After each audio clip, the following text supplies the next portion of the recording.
દેવભૂમિ દ્વારકાના ભાણવડમાં કોઝવે ધરાશાયી થયો। મોરજરથી ફૂટડી વચ્ચેનો કોઝવેનો એક ભાગ તૂટી પડ્યો। સદનસીબે દુર્ઘટનામાં કોઈ જાનહાનિ થઈ નથી। દુર્ઘટના થતા જર્જરિત બ્રિજોના સર્વે સામે હવે સવાલો ઉદ્ભવી રહ્યા છે। તો જ પ્રકારે આ કોઝવેનો એક ભાગ છે તે તૂટી પડ્યો છે। હાલ કોઈ જાનહાનિના સમાચાર નથી। સદનસીબે અહીંયા કોઈ જાનહાનિ થઈ નથી। દેવભૂમિ દ્વારકાના ભાણવડમાં આ કોઝવે ધરાશાયી થયો છે। મોરજરથી ફૂટડી વચ્ચેના કોઝવેનો એક ભાગ છે તે અચાનક તૂટી પડ્યો। સદનસીબે દુર્ઘટનામાં કોઈ જાનહાનિ થઈ નથી।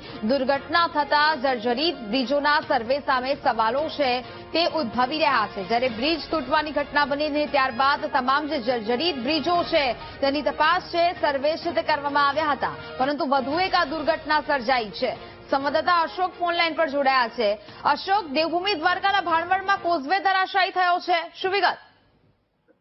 વાત કરવામાં આવે તો દેવભૂમિ દ્વારકા જિલ્લાના ભાણવડ તાલુકાનું આ જે કોઝવે છે તે ધરાશાયી થયું છે। ખાસ કરી અને વાત કરવામાં આવે તો કોટડી ગામ નજીકનો જે કોઝવે છે તે અચાનક તૂટી પડ્યો હતો। જો કે સદનસીબે કોઈ જાનહાનિ નથી થઈ, પરંતુ વ્યસ્ત રસ્તો છે, કોટડીથી મોરજર જવા માટેનો એક મુખ્ય માર્ગ છે કે જ્યાં રાજાશાહી વખતનો એક કોઝવે બનાવવામાં આવેલો હતો તે અચાનક ધરાશાયી થઈ જતા તે રસ્તો બંધ થઈ ગયો છે।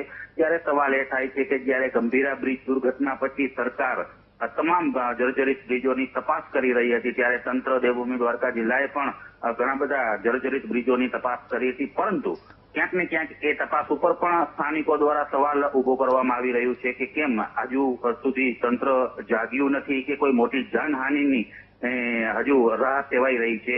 એવા અનેક સવાલો સ્થાનિક લોકોમાં પણ છે। અત્યારે પણ સ્થાનિક લોકોએ વિડીયો વાયરલ કરી અને મોટા વાહનોને આ રસ્તેથી પસાર ન થવા માટેની વિનંતી કરી રહ્યા છે। જી નેહા। બિલકુલ અશોક, જાણકારી બદલ આપનો આભાર।